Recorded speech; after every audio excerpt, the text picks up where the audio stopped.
You're listening to Bourbon, Beards, and Belvederes, the podcast where whiskey, cigars, and beard products aren't just a hobby, they're a lifestyle. Hosted by Adam, Paul, and Jerry, three guys with real experience, full beards, and even fuller glasses.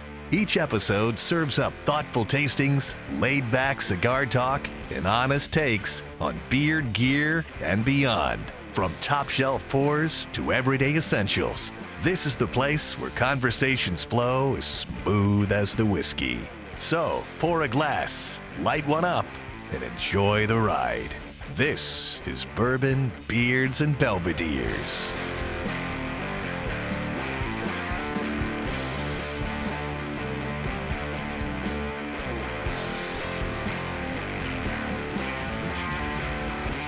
Welcome to Bourbon, Beards, and Belvederes. I'm Adam. And I'm Paul. And I'm Jerry.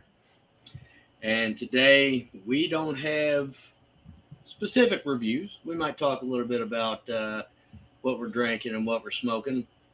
But we've got a, just a little sidestep from our usual thing. We're going to be doing a shootout, or a side-by-side, I guess is a better way to put it. We'll get to that in just a little bit. Guys, Christmas is past. How was your guys' Christmas? Kind of came and went quickly, but gonna have the next week off to relax, and that's looking forward to that. So Sure. Yeah, nice and quiet. Couple days off. Couple days, yeah. Yeah, I managed to get about 2 weeks. UK, I feel like they don't want us to work. They give us so much time off. It's fucking ridiculous. We've got so much vacation per year, and if we don't use it, we lose it. And then they gave us Christmas Eve and the day after New Year's as bonus holidays, and then all the days in between. So we get all of that. And I went ahead and took an extra week because why the fuck not?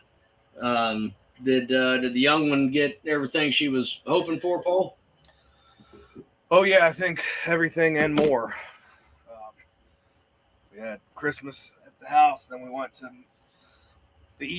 my parents. Now she's got my wife's grandparents are in town as of today to bring more gifts down from New Jersey. So our living room is full of gifts. And she's got a December birthday too, so it just adds to the mess. Oh shit! Very good. Mine are they're getting older, and as such, they're getting more expensive. So they got some of the things they wanted, but their lists were large. It cost a whole lot of money, and we can't make it all happen because there's 4 of them. But between us and my parents and the various family members around, they had a pretty good Christmas. Jerry, what about the wife? Did she have any big requests for Christmas? Not really. We're the ones that are just picking shit up throughout the year. So when it comes down to this time of year or our birthdays, we have no idea what we want. What did we get? We got a couple things for the house, just some small things. I don't know, everything that we want or need are too damn expensive to get someone to buy. So it's a lot of gift cards and stuff like that. You can't go wrong with gift cards. My wife wanted a food processor, so I got her one of those. She's already used it. She loves it. So not a bad Christmas. Kind of weird. We had a Florida Christmas. It almost seemed like it was 60-something degrees. No snow, raining. It was a strange Christmas this year, but it's all right. And then at my dad's house, it was not quite the same. My grandmother wasn't there this year. And that's the first time in my lifetime that I can remember her not being there she's still with us. She just couldn't be there. So, it was odd, and then we did tacos instead of traditional Christmas dinner because it was much easier.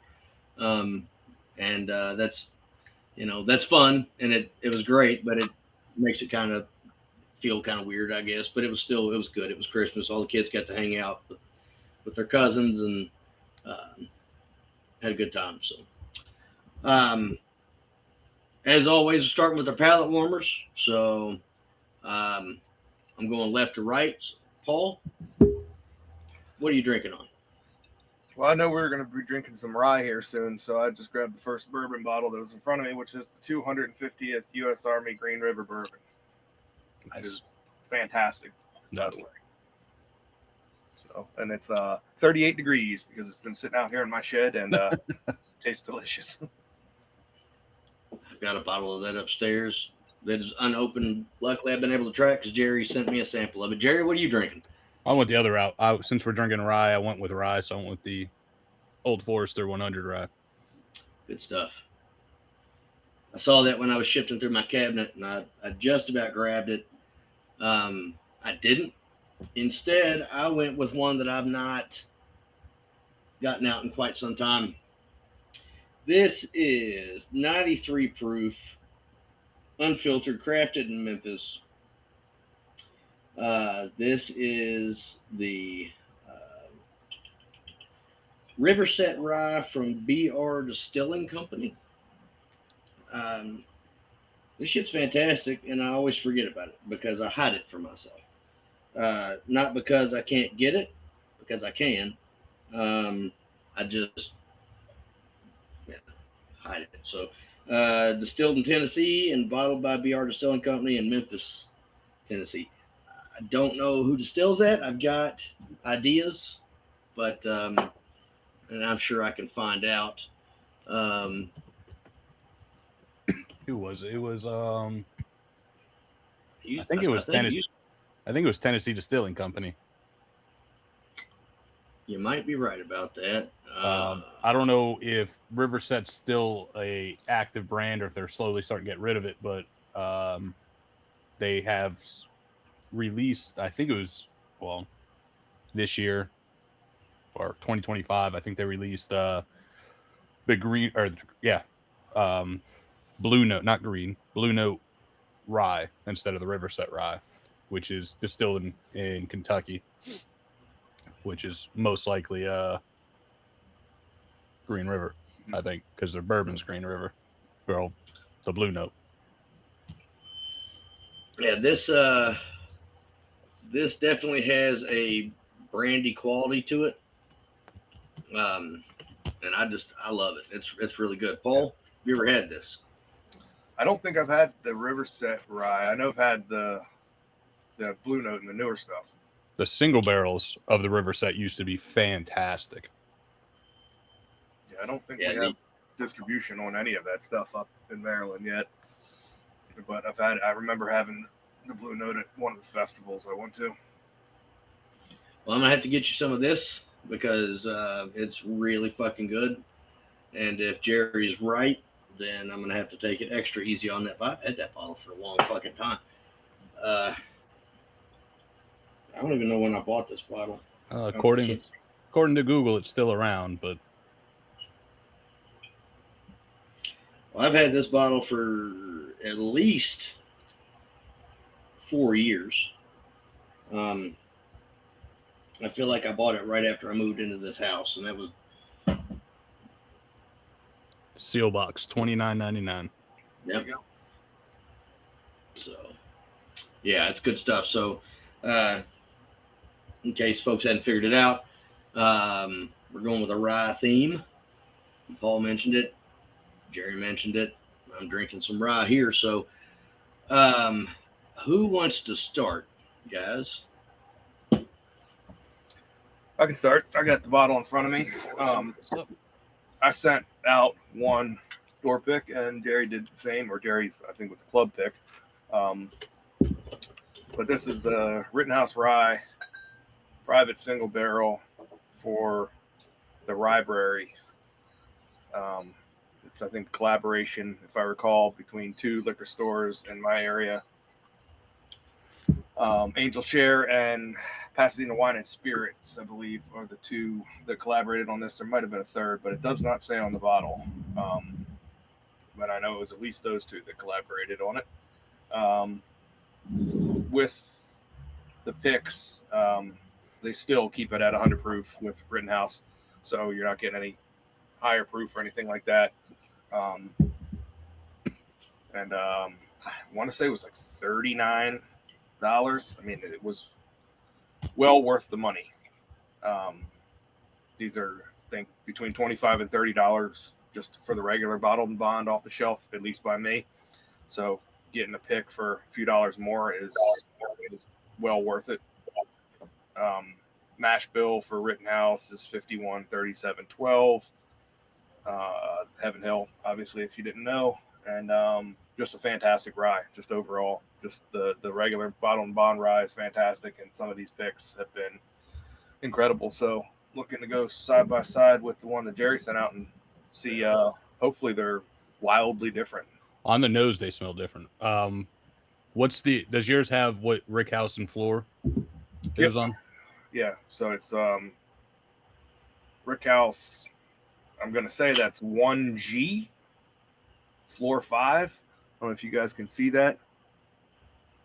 It's like a cursive. No, it's coming up fuzzy on my end. Yeah, 1G, floor 5, maybe. Yeah, it's real fuzzy. Yeah, I don't know, but it's a weird looking. I don't know, 1G. That's one we go with. It's either 1G or 1Q. It's like a cursive letter, or maybe 19. Horrible handwriting on this, but it's definitely floor 5. Yeah, mine's rickhouse.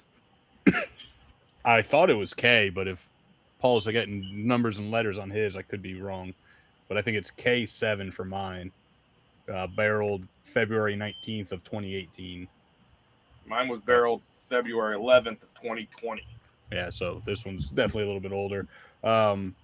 It says Riverside or RSL pick team, so Riverside Liquors pick team.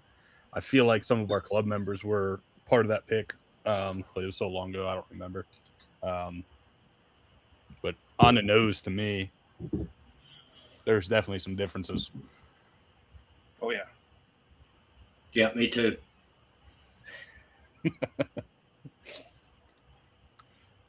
I got nothing here. Yeah.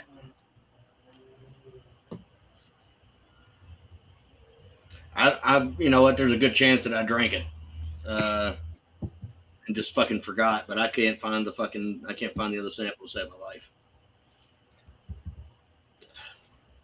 Yeah. So for me on the nose, I'm getting a fruitier nose on your pick. Yeah. Than I am on the one that I sent out, which is more like what I normally get if I can remember from Rittenhouse. I normally get like a fruity nose, and it's a sweeter rye, just with the regular bottle. On the nose, on my pick, it's more grainy, I think. I was gonna say I get a little bit of like a malty quality to it. Yeah. There's a little bit of fruitiness in there, but it's very faint in the back. But it's like a darker profile on the nose than the one I sent. Yeah, yours is bright, like, you know. Yeah, it's what you like, it's what you think like that 51% rye Kentucky rye would smell like. Mm-hmm.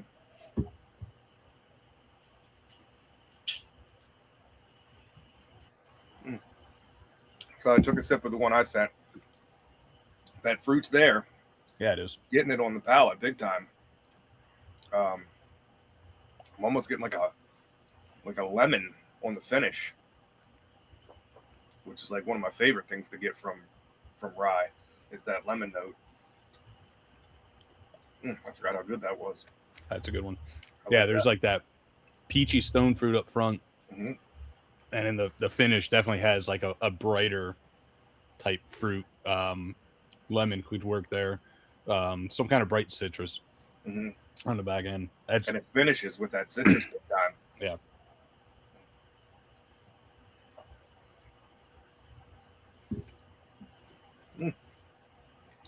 Pretty similar. I'm getting a lot of citrus from the one you sent out too. Maybe a little bit sweeter on the mid palate, but it's definitely finishing. I get that citrus big time. I don't recall getting that big of citrus notes on the regular bottled and bond Rittenhouse. It's been so long since I've had the regular one. Yeah, I know. I wish I had a bottle of just the regular to side by side it too, but I really enjoy getting that lemon note off of Ryes, and I don't. If I normally get that off of Rittenhouse, then I would have a bottle right now, because I would always have a bottle, because that's like my favorite note to get off Ryes. So that's why I don't think I normally get that as predominantly, at least, as I'm getting it from both of these. They're definitely different picks. They're not, they're similar, but they each have their own. I think it's more the finish is almost the same for me for both of them. The nose and the mid palate is different, but the finish is very, very similar. Yeah, good rye spice on the finish. Both of them, that bright, citrusy, fruity note on the finish. The one you sent out might have a little bit of more of like a. I'm saying this as I just took a sip of this one, and that now it's coming through. I was going to say yours has a little bit more of like a black pepper bite with it, but I'm starting to get it on this one now too, the one I sent. And the mid palate for the one I have, I get like a caramel chew style, like caramel candy in there, which isn't on yours, but I'm trying to figure out what that. There's something in that mid palate on the one of yours that I just can't figure out. Yeah, yours is definitely sweeter on the mid palate. It's got more of a bourbon profile, and that. But it's cool. It's cool how they both finish pretty much the same. Yeah, that's a finish I like. A little bit, a little spicy, a little fruity. Yeah. See, with the one that I sent, I get more oak, like tannic leather kind of mid palate flavors, where yours is more sweet. Going from the cigar though, it kind of takes the finish down a notch on both of them, which I don't like. It kind of muddles or dulls that citrus finish for me. Other than that, it doesn't really change the mid palate. I'll have to try that again, but I don't think I like it going with the cigar. They're both damn good though. Yeah, it really does kill the finish. What do you think about the one you have, Adam? You have the one Jerry sent out, correct? Yeah. So I've been, because I can't participate in the side by side, I've just been drinking it and smoking the whole time. And what I've got here, I can still pick up the. I don't know what the quality is. I get it with everything that has any kind of citrus finish. I also get it from actual citrus, so it's kind of an astringent, dry your mouth out, but it's in a good way. You know what I mean? You get it with lemon, you get it with lime, you get it with orange, especially if you end up getting a little bit of peel in your mouth, which I don't generally like the peel, but the that quality to it, I don't really know how to describe it any better than I just have. I'm still getting that even with the cigar, so I can get some of those citrus notes. It does muddle any sort of citrus note that might be present, because I'm not getting a full blast of citrus like I normally would with a rye. That being said, the cigar that I'm smoking is a little bit closer to the. It's a little bit north of medium, so it's giving it a chocolatey, almost some more quality to it, like I'm getting the graham, I'm getting the toasted marshmallow, I'm getting the melty chocolate. Whenever I drink the whiskey itself with the cigar, it's not making it less enjoyable for me. In fact, I would prefer to get a s'mores quality over a citrus quality. That's just my personal palate. That toasted marshmallow and toasted graham really does it for me. Um, kind of a cigar with coffee, a cigar with s'more, all of that, especially on a cold day, which it is not. It's nearly 70 degrees here right now. I've got the garage door open, so I'm enjoying it. I'm enjoying it very much. The whiskey itself is fucking delicious. But I'm a fan of Rise in general and Heaven Hill products. So I've got that going for me as well, which that may be, I don't know if that's kind of tainting your guys' experience at all, because I know that you guys are generally not typically fans of Heaven Hill. Now that may be exclusive to their bourbons. I don't know. But I like it. I like it very much. I wish that I had the other sample to throw in, double your pleasure, double your fun kind of situation. And I can't fucking do that. I'm only getting one of the double mint twins over here. So, it's good though. It's good stuff. So, what are you guys smoking? So I have, and I've had this on here before. It's the Aganorsa leaf Maduro La Validacion. I got a box of these a while back. They kind of sit in an obscure shelf in my humidor so that I don't smoke them all up because they're fucking expensive. It is box pressed, which I am notorious for disliking. But if the cigar is wrapped right and the tobacco is produced correctly, I will overlook that super annoying shape for the cigar itself. And this is a fantastic cigar. I believe I sent one of these out to you guys a while back. I don't know if you guys remember it. But I'm a sucker for Aganorsa leaf. They're definitely in my top 10, probably in my top 5 cigars. These things are great. So, yeah, I got a, not going to mention the brand just because I could be off, but I'm pretty sure I got some sticks coming out to you guys that are from the Aganorsa factory, blended by another guy. He's getting it through Aganorsa, and possibly getting him on. So working out some details, but I could be wrong with the Aganorsa. I could be thinking of something else I was looking at, but I think his cigars, he gets the tobacco and everything from Aganorsa. So, and let's see, I think it was like $62 for a 5-pack. So definitely in that nice, cheaper range for some of those Aganorsas. So those will be in a box heading your guys' way soon. Word. I'm excited about that. Paul, what are you smoking on? I went with a Torch by Veritas Cigars.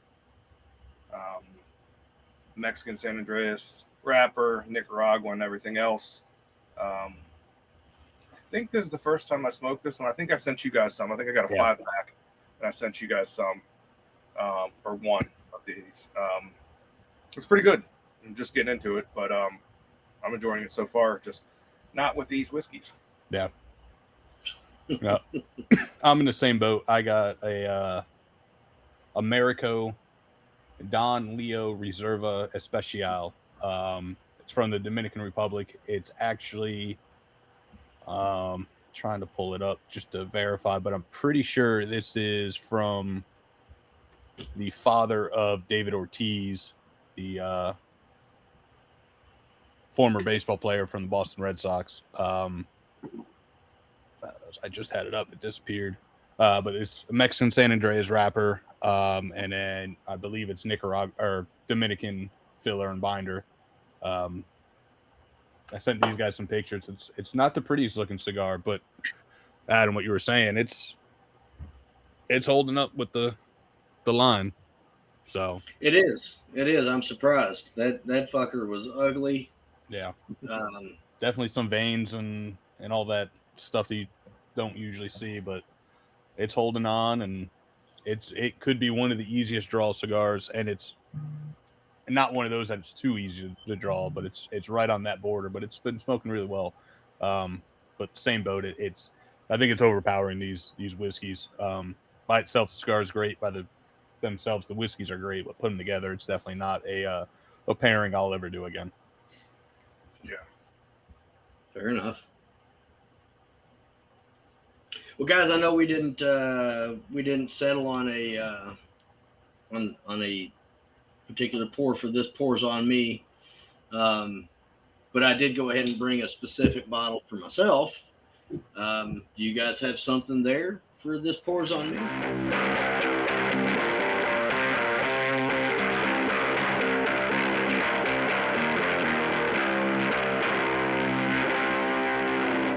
Right on. Well, I myself, in my travels through my whiskey collection, trying to find my standard Rittenhouse, since I couldn't find the sample, which I didn't find the standard either.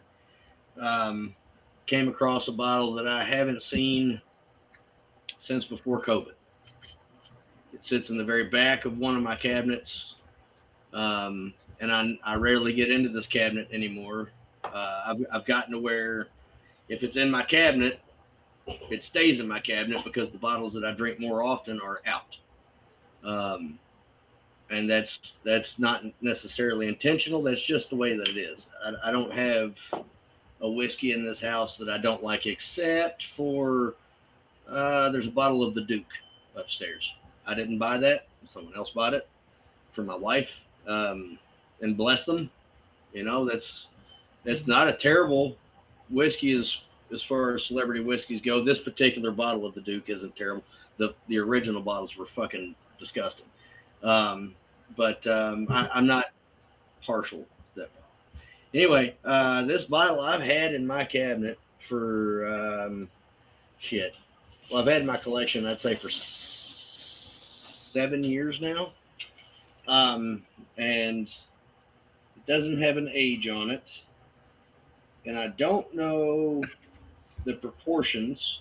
It is a rye, though. This is a 55.1% or 110.2 proof Willett Family Estate small batch rye with the green top on it. I know there are some that are more highly sought after and maybe desirable. You can get these at fucking Kroger, Total Wine, whatever. I believe that they aged these for 4 years, not 6 years, 4 years. And these are always great. You know, say what you want about Willett. The stuff that they make that's good is consistently good, and the stuff that they make that is not great, while some people would say terrible, I tend to disagree for my own reasons, but I would say that it's consistently not great, but still not terrible. This bad boy has a killer nose, just mint. It's got that Andes that Paul is such a fan of on the nose, that mint and chocolate. I don't really care for. I do like Andes every now and again. I can't say I don't like it. I'm just not a mint chocolate kind of guy all the time. I think Andes are better than Junior Mints or mint chocolate chip ice cream. There's rye bread qualities to it. It's really fucking good. And then on the nose, it's got that rye spice, those rye qualities, that bready, but it's more of a spearmint, like from the side of your house, you know, where the shit just grows out of the ground wild. It doesn't drink 110 proof. It's very dry. Dry your mouth out in a heartbeat. The finish lasts, but it's just flavor as opposed to feeling like your mouth is coated in something. It's very, very good. And I really, really like this stuff. What are you guys drinking? What you got there, Paul? So you reading that bottle? Yeah. So this was a new one for me. It's Smoky Quartz Distillery. It's the V5 Bourbon Whiskey Small Batch. This is a Secret Santa gift from our friend Matt Crones. V5 is a tribute to 5 veterans, all family members who worked together to make this dream possible. They do local New Hampshire grain and spring water, aged in American oak. This is a 100% corn mash. It's batch 24, and this is aged 16 months in new American oak barrels. I was blown away by how good this is when he sent me this bottle. It is a cinnamon bubblegum bomb. It smells like Big Red. It tastes like Big Red. It's so good. So I definitely got. What was it, Paul? I'm sorry, I missed it because I just got a notification that my screen time password was used on my daughter's phone, and she is not here next to me, so I had to yell at her. What was it again? This is V5 Bourbon Whiskey, veteran owned and operated. It's out of Smoky Quartz Distillery in New Hampshire. Very cool. Crones like sent me that. Yeah, Crones sent me this 375 for our Secret Santa that we had a couple weeks ago, and it is so damn good. I'll get samples poured up for you guys and sent out because this one, it blew me away how, just unique it was. I mean, it super cinnamon gum. I mean, that's what it is. It's cinnamon gum in a bottle. It's so good. Nice. Yeah, I went with a Dark Arts Whiskey House, a rye finished in American single malt casks. It was one that I helped select this past summer. 13 years, 95.5 from MGP, finished in an American whiskey barrel, which I believe we heard rumors that it was from Stranahan's. I could be wrong with that one, but it is basically a rye and grapefruit bomb. Like it almost it reminds me of like an unhopped IPA, like one of those hazy, fruity IPAs. I know Adam's like, fuck that, but Paul's all in there. It's got the grapefruit. It's got a little bit of a rye kick to it. Just fruity all the way through. You lost me at grapefruit, and then you just kept going, and you said other things. But I'm pretty sure I sent you guys samples. I'm pretty sure you tried it and you liked it. But maybe I think you were getting a little bit different notes than I was, but that's just what I was getting, a little bit of like a grapefruit, almost IPA style. And yeah, it's fantastic. I know I've got a Dark Arts. I've got a Dark Arts Rye right here in my hand. Now, if this is it, that's probably it. That's how much I enjoyed it. Yeah, I think you took one sip at it. So let's walk that back a little bit. I'll try it again. I'll try this one right now just to see if that may not even be it.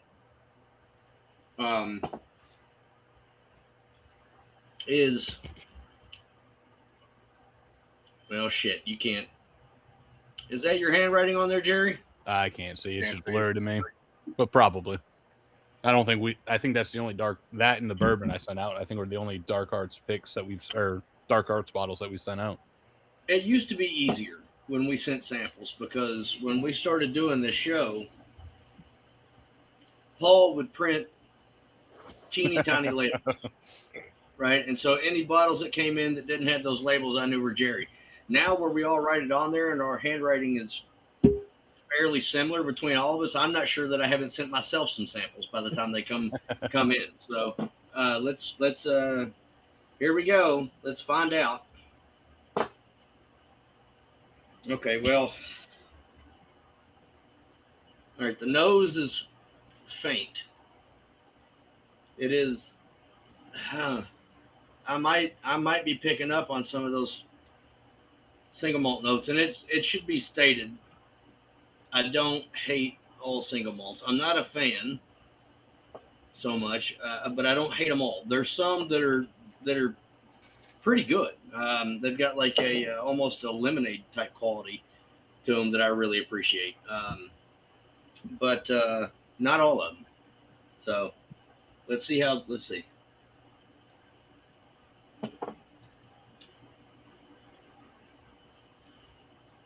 Yep. I don't like that. I don't like it. That's it right there. I do not. I'm pouring that back in there. I'm going to pour that out. I'm going to pour that out in a little bit. I need some more of this. I don't think we've had it on. We haven't had it as one of our pours on the show, so you're going to have to save it so you can talk about it once more. Okay, I'll do that then. Yeah, that is not up my alley at all. But you know, I'm not the end all be all when it comes to whiskey. There are other people with better palates than I that enjoy things that I do not. So I'll just say that is too highbrow for my pedestrian palate. Let's go with that. But I don't enjoy that at all. I got that grapefruit immediately. I do not like grapefruit. I had never liked grapefruit. You couldn't pack enough sugar onto a piece of grapefruit for me to eat it and tell you that it's good. I'll tell you, the sugar was good. Grapefruit tastes like ass, and throw it away. I just don't.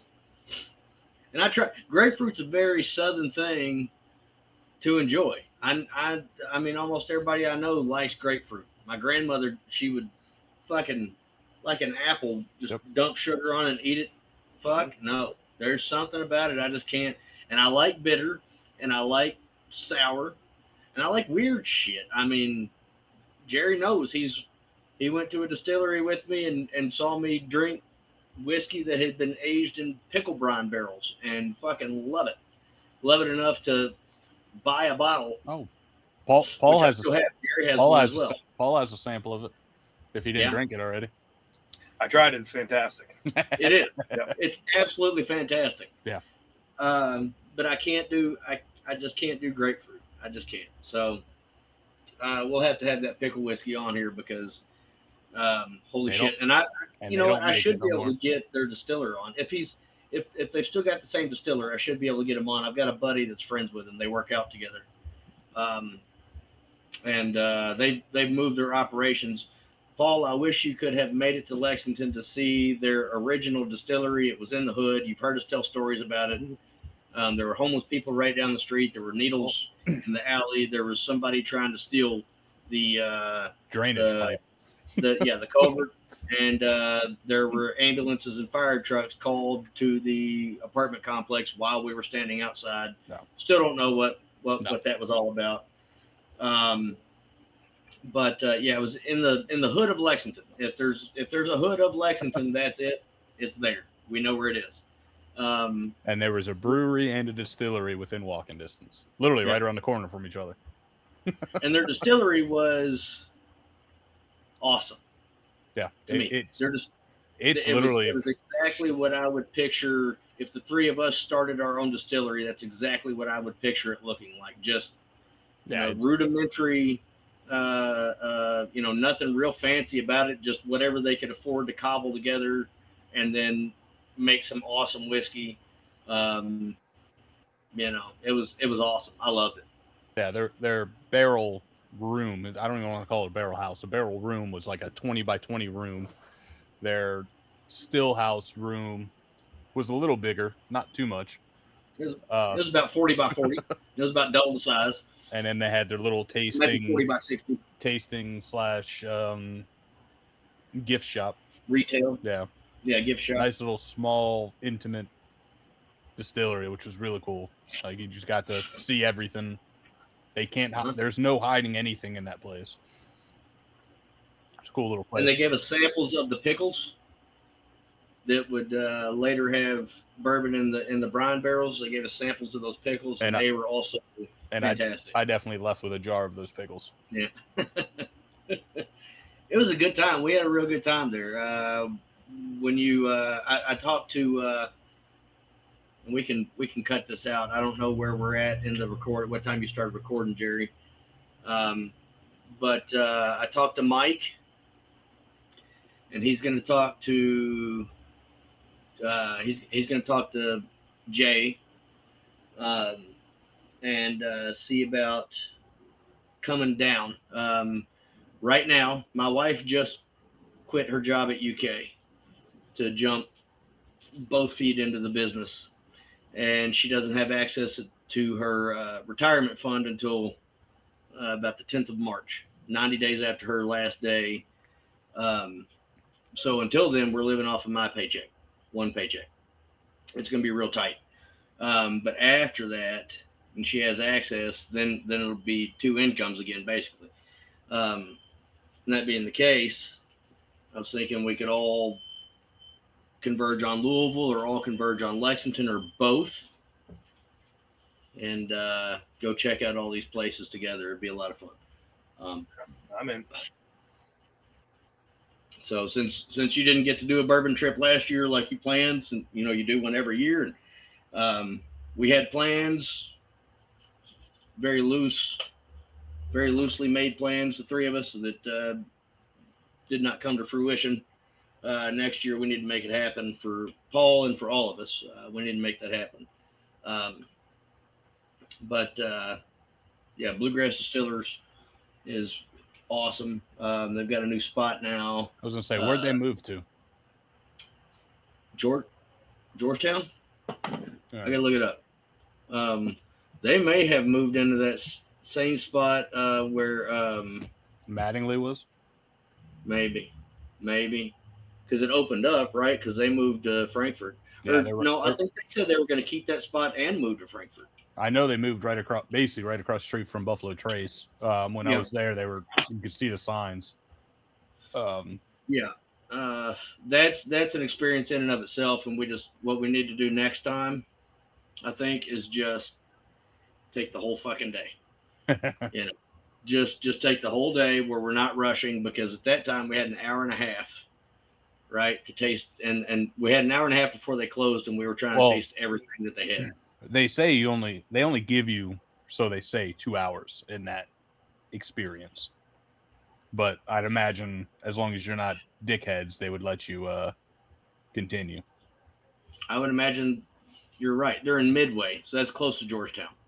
That's they get to, I don't know if they have a post office in Midway or not. If not, they get their mail from Georgetown, but it's well, no. I'm sorry. Midway's the other way. Midway's on the other side of Nicholasville. So we were close to Midway when we went to happy hour. So we'll have to go out there, and EJ Curley's out that way too. I don't know if they're doing tours yet or not, but there's definitely some stuff to be seen, some newer stuff that's opened up since and Dark Arts moved, which Jerry's seen the new spot. I haven't. RD1 moved to their new location, which is an awesome place. Barrel House moved to Cynthiana. They're still there at the old location for now, but they're building their new location in Cynthiana. So there's lots of stuff to do, lots of places to go. I could probably get us a tour of the distillery that the guy that left Bardstown decided to open up for commercial distilling only. That's in Elizabethtown. I got a buddy that works there. I might be able to get us a tour. I don't know. I'm still trying to get. He told me he'd give me a bottle, and he hasn't done that yet. So I need to. I'll get a hold of him and get my hands on a bottle so we can try it. I'd like to get him on the show, the owner, but that may be harder than it's been in the past. But anyway, lots of stuff to do. So, but since we don't have a beard product to talk about tonight, guys, I think that brings us to the end of another episode of Bourbon Beards and Belvederes. Be sure to check out all of these products that we had on here tonight. I am very, very bad about. I have been very bad about bringing up the websites tonight. So we got Willett, because I'm looking at it. Well, shit, my internet's awful, so I can't really bring that up. Just listen to the show and write down the websites as you go. They've all got Just websites. Look in the descriptions; they're usually down in there. There we go. Do what Jerry said, and check them out on socials as well. It's as always, holiday season, so let's make sure to look out for our veterans, homeless veterans, active duty, military, first responders, LEOs, all of those guys. They all deserve our respect, our admiration, and our help when we can provide it. Let's look out for kids. There's a little girl here in Kentucky that was just found in Maryland. She was just found she was kidnapped from Rockcastle County, which is just south of here. And she was found in Maryland, kidnapped by a 37-year-old. She's been missing since October. She's 14 years old. No details have been released yet as to, medical check or anything like that. But the world's fucked up, so we're always talking about veterans charities and things like that. I'd like to direct people's attention towards the Tim Tebow Foundation. Organizations like that are out there trying to rescue these kids. There's a map out there that's circulating on Facebook, and I think it's the Tim Tebow Foundation that's putting it out there. And it's red locations for kids that are being trafficked, and it covers the U.S. in a red blanket. It's awful. So let's look out for those. I myself have had issues with people saying weird shit to me about my daughter, and shit nearly got real. So let's look out for the most vulnerable and for those that need our help the most. I know it's a little late. I wasn't here last week. I was sick. My thanks to these guys for carrying on without me. I just want to say, a late Merry Christmas to everybody and a Happy New Year. Let's make 2026 better than 2025. And until next year, cheers. Cheers, guys. Cheers.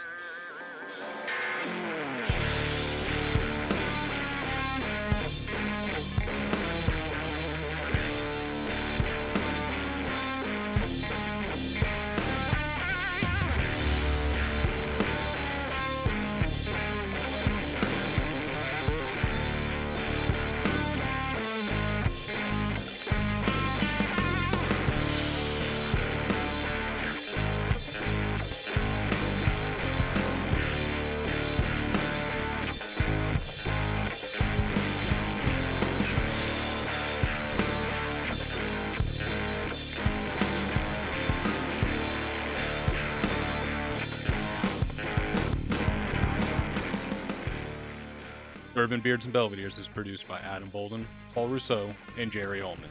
Edited by Jerry Ullman. Music by Ryan Johnson. You can find all of our links on our website at bourbonbeardsandbelvederes.com and at beacons.ai/Bourbon, Beards, and Belvederes. As always, enjoy your bourbon and cigars responsibly. Cheers.